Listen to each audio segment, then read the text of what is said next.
संजय सावरिया भैया।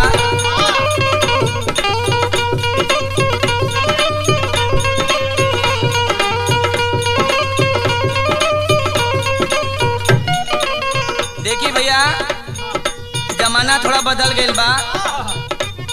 कैसे बदल गइल बा मनोज भैया तनी ध्यान दे। अब के में हजारुन के बरहो मास भतार चाहता।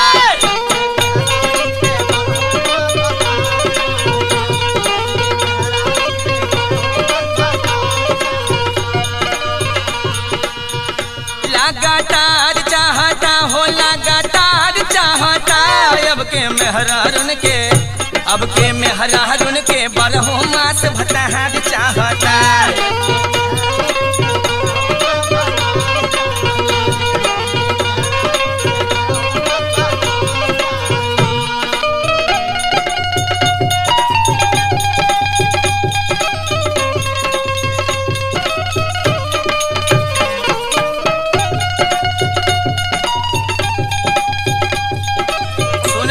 पंचम भैया बदल गया बा जमाना।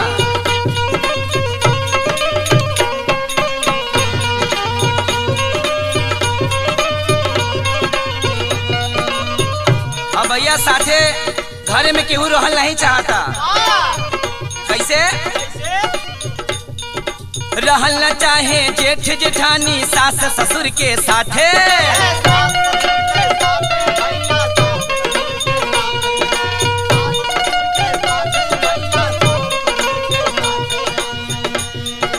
रखल चाहे घरों के मलिकाना अपने हाथे।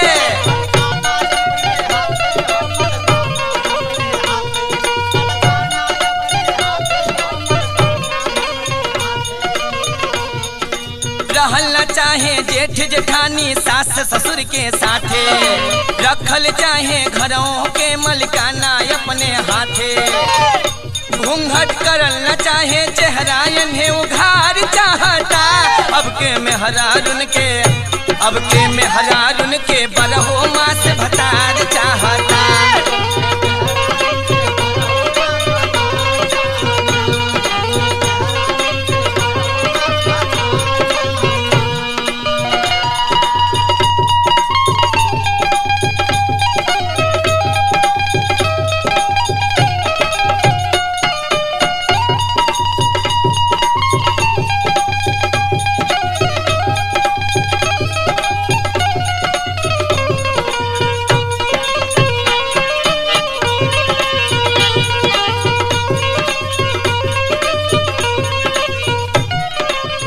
और भैया जाना था तमाम प्रकार का क्रीम पाउडर निकल गई बा। कैसे लिखलन गुरुजी। पोता बदे मसाला चाहिए चेहरा पे एक पौआ।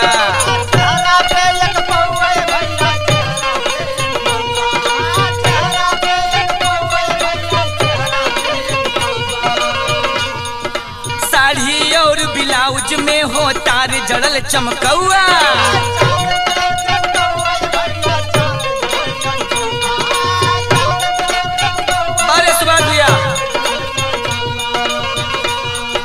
पोता बदे मसाला चाहिए चेहरा पे एक पौआ।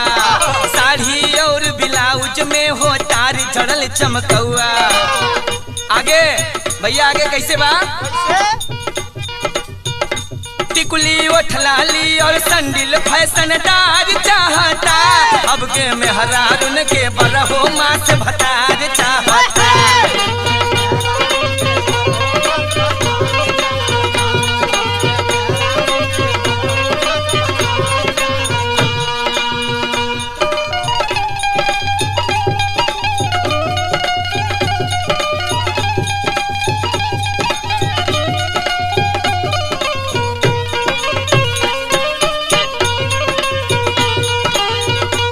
संजय सावरिया भैया लागल रहा। अंतिम लाइन में कवि जी का लिखला। अचरा फर फर उड़ल करे मारेली उल्टी पल्ला। जेडी और बहादुर कहले देखा खुल्लम खुल्ला।